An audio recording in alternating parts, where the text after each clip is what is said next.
Hey everybody, it's John from the Hustle Daily Show. Before we get into the news today, did you know that HubSpot launched an AI chatbot that helps you build awesome campaigns at scale with just a few prompts? It's called Campaign Assistant, and it's a totally free-to-use AI tool that will transform the way that you build marketing campaigns at scale. And the best part? It works seamlessly with all of HubSpot's marketing and sales tools to scale your output across email, social, and more. So AI your way into the most effective campaigns yet at HubSpot.com/campaign-assistant. Howdy folks, it is Monday, April 24th. I'm Jacob Cohen and you're listening to The Hustle Daily Show. Today we're talking about degrees of separation. Yes, that is a pun. As college enrollment drops, trade school signups are on the rise. In short, 6 figures of debt and no job? But minimal debt and a job with an above median salary. The appeal for the latter is growing, and we'll dive deeper in a bit. But first, let's talk about what else is happening in the world of business and tech. Let's get crackle-out. All right, first things first. Today in AI, Google has added coding to Bard's capabilities. The AI chatbot can now generate and debug code in 20 programming languages, though double-checking Bard's work is still strongly recommended. Also, a new Pew study is out about artificial intelligence's potential impact on actual employment. The study found much of the U.S. public believes AI would be better than humans in assessing job applicants equally, but worse at seeing potential in applicants. The survey also found 62% believe AI will majorly impact work generally, but just 28% think it'll significantly impact their work personally. Right? It's always your neighbor who is going to lose their job, not you. Until AI, of course. Up next, more living space. Airbus pitched its International Space Station replacement Loop, which includes a 3-story greenhouse and focuses on reducing strain on astronauts. The release website has taglines like unprecedented space in space, which props to the Airbus copywriters on that one, but also another tagline that reads launch in one piece, which I think they meant to mean in terms of launching the entire module together, but we originally read that as, launch without getting blown up into bits.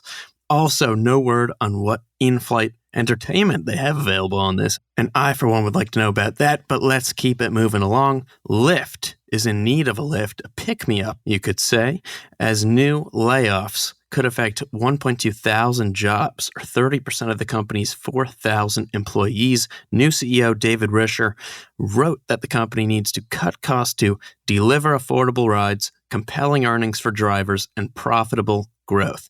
Back in February, I wrote about how Lyft has fallen behind rival Uber, which called Q4 its strongest quarter ever, with $4.1 billion in ride-hailing revenue, up 82% year over year. $2.9 billion from Uber Eats and Postmates, up 21% year over year, and $1.5 billion from Uber Freight, up 43% year over year. Something Lyft may need to merge with the likes of DoorDash to keep up.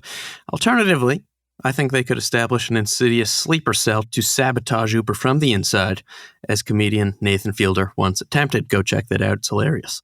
But for now, let's keep it rolling here. Up next, Apple is apparently focused on putting the focus of the iPhone back onto the eye.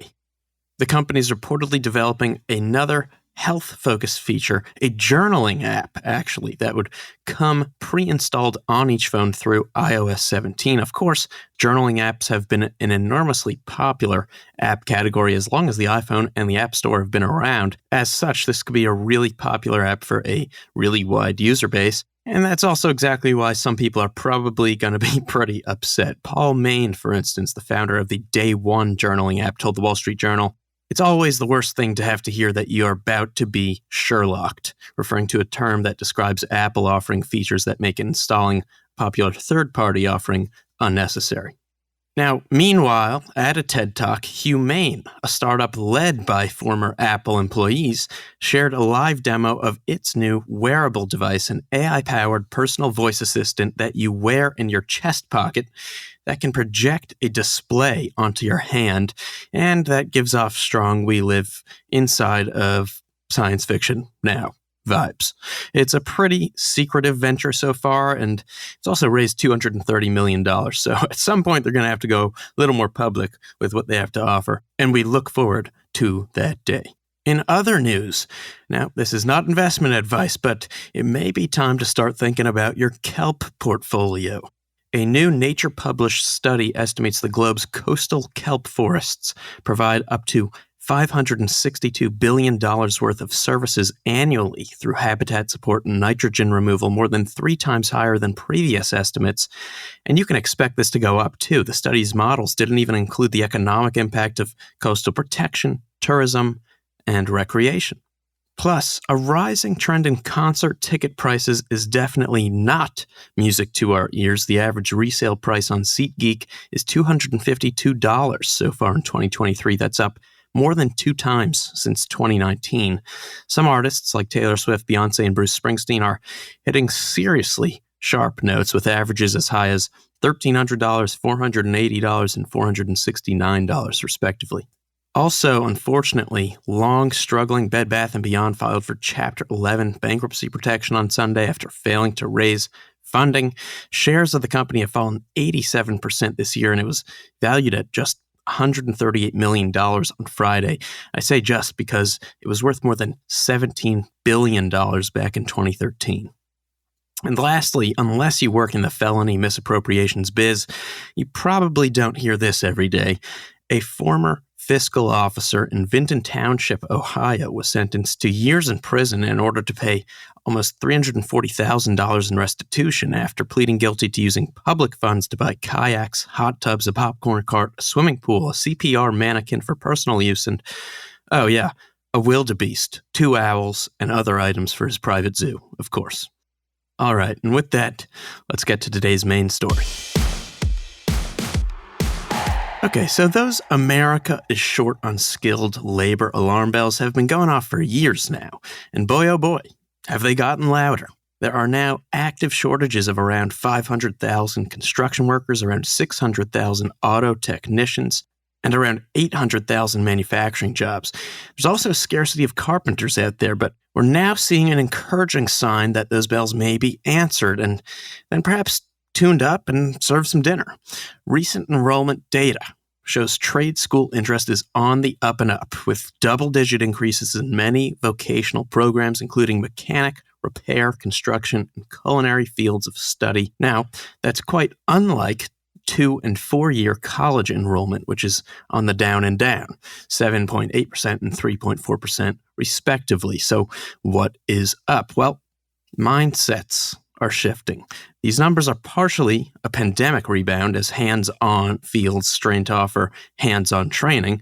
Enrollment in the trades dropped, but that's also not the entire story here. It also looks like young people are increasingly choosing trade school over degree programs because, well, according to the Heckinger report, it's just more financially practical at this point for some folks.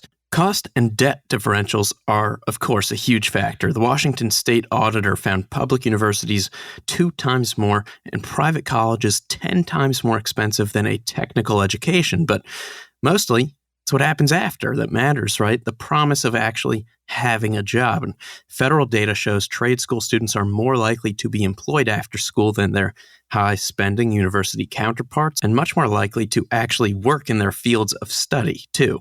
And those trade jobs are hardly paying beans. Per Georgetown's Good Jobs Report, many are among the 30 million jobs paying more than $55,000 annually that do not require a 4-year degree. And just to end off, I have to include this joke from Ben, our newsletter editor, in case you're looking for a hands-on job with a few more perks. We assume, he wrote, that the 50,000 workers the U.S. Navy is currently seeking to build its nuclear submarines will all eventually just be hired as consultants on a future Michael Bay film. So if you're weighing a 4-year degree program or a trade school, remember that as a potential perk for trade school. It's a good one, Ben. Good one. And bada bing, bada boom, that's going to do it for us today, folks. Thanks for tuning in to the Hustle Daily Show. We're a proud part of the HubSpot Podcast Network. Our editor today is Ezra Trupiano. Our executive producer is Darren Clarke. We've got a lot more tech and business coverage in our newsletter. If you're not subscribed, you can sign up at thehustle.co. hubspot.com/email. Hope you have an awesome Monday. Great start to the week. Catch you tomorrow.